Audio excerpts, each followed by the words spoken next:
যে আমাদের এই প্রতি বছর ঈদ যাত্রায় ঘরমুখী মানুষের অনেক সমস্যা হয়, বিশেষ করে সড়কে ঘন্টার পর ঘন্টা বসে থাকতে হয়। আবার অনেকে দেখা যায় ঈদের আগের দিন রওনা দেয়, বাড়িতে পৌঁছে সঠিকভাবে সেই ঈদটাও করতে পারে না। এই জন্য আমরা এবছর অত্যন্ত গুরুত্ব দিয়ে আমাদের ঈদ যাত্রায় যাদের যাত্রীদের কোনো ধরনের হয়রানি, টিকিটের মূল্য বেশি নেওয়া, রোডে কোনো ব্লকেট না হয়, যানজট না হয়, সেটা এনশিওর করার জন্য সকল মহাসড়কে আমাদের সরকারের পক্ষ থেকেও কোঅর্ডিনেশন মিটিং করা হয়েছে। বিশেষ করে স্বরাষ্ট্র মন্ত্রণালয়, যোগাযোগ মন্ত্রণালয়ের মন্ত্রী এবং স্বরাষ্ট্র মন্ত্রণালয়ের মন্ত্রী মহোদয়ের নেতৃত্বেও আমাদের কোঅর্ডিনেশন মিটিং হয়েছে, ইতিপূর্বে আপনারা জানেন।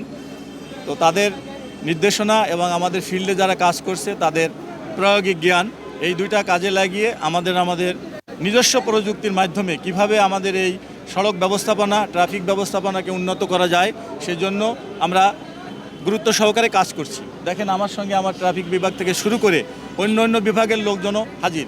বিশেষ করে আমরা এবছর নির্দেশ দিয়েছি যে বড় বড় বাজার এবং মোড়গুলোতে প্রচুর পরিমাণে ট্রাফিক যানজট লেগেই থাকে সারা বছর, সেগুলো রিমুভ করার জন্য ওখানে পুলিশের উপস্থিতিতে লোকাল লিডার যারা আছে, এলাকার চেয়ারম্যান, মেম্বার, কমিশনার, তাছাড়া আরও সুধী লোকজনকে নিয়ে ওই এলাকায় যাতে কোনোভাবে যানজট না হয়। এবং আমাদের এখানে উপস্থিত আছে আমাদের সড়ক পরিবহন মালিক সমিতির নেতৃবৃন্দ, তাদেরকেও রিকোয়েস্ট করেছি যে আমাদের এই যারা গাড়ির সাথে রিলেটেড ড্রাইভার, হেল্পার, ওনারা অল্প শিক্ষিত, অর্ধশিক্ষিত লোকজনই বেশি এই পেশায় জড়িত। তো তারা কিন্তু অনেক সময় আমাদের ট্রাফিক আইনটাও জানে না, তারপরে ট্রাফিক সিগন্যালিং বুঝে না, ট্রাফিক আইনটা মেনে চলে না, সড়কে যত্রতত্র গাড়ি রাখে এবং মাঝখানে একটা গাড়ি রেখে যাচ্ছে, কিন্তু সে চিন্তা করে না আমার পিছনে অন্য গাড়িগুলো ব্লক হয়ে যাবে। এই জন্য একটু কমন সেন্সটা যদি তারা অ্যাপ্লাই করে তাহলে এটা থেকে আমরা মুক্তি পেতে পারি।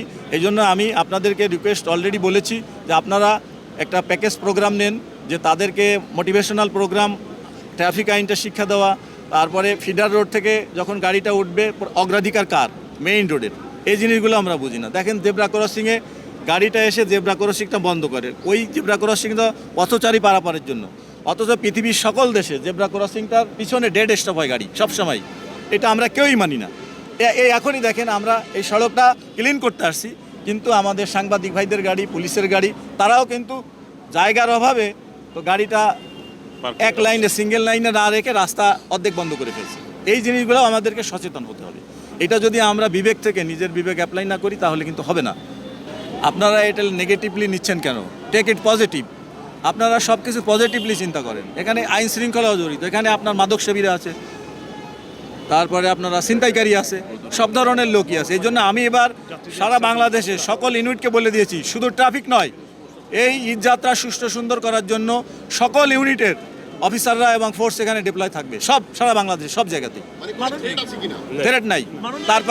থ্রেট নাই, তারপরেও আমি জনগণকে মেসেজ দিতে চাই, বাংলাদেশ পুলিশ তৎপর, কোনো অনাকাঙ্ক্ষিত ঘটনা, কোনো অন্যায়, কোনো কিছুর সাথে কম্প্রোমাইজ নাই। মাননীয় আইজিপি, আমরা টার্মিনালগুলোতে যাত্রীদের উপস্থিতি তুলনামূলক কম দেখছি। এর বড় একটা কারণ বলছে যে ঢাকা শহরের অলিগলিতে গজে উঠেছে অনেক বাস কাউন্টার।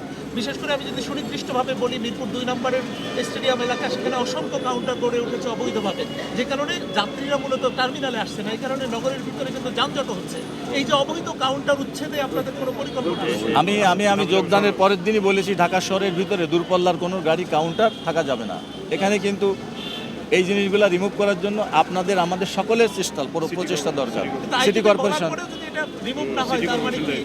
না, আইজিপি একা আমি লিডিং নিতে পারি, কিন্তু আপনাদের সকলের সিটি কর্পোরেশন আছে, আপনার বাসের মালিকরা আছে, কাউন্টাররা যারা অনেকে আছে, তার নিজের এলাকার প্রভাব খাটিয়ে, হ্যাঁ আমার বাড়িতে আমি কাউন্টার বানাবো, কি করবেন আপনি? এই জিনিস সবাই আইনের আওতায় আসবে। আইনের মাধ্যমে এগুলো আমরা আস্তে আস্তে একটা সিস্টেমে নিয়ে আসবো। দেখেন, আপনি যেটা বললেন, এই ঢাকা শহরের সব যাত্রী যদি গাবতলী থেকে যাওয়া শুরু করতো তাহলে তো এখানেও আপনি ঢুকতে পারতেন না, আমি আসতে পারতাম না। তাহলে এটাতে কনসেন্ট আপনি এটা ডিসেন্ট্রালাইজ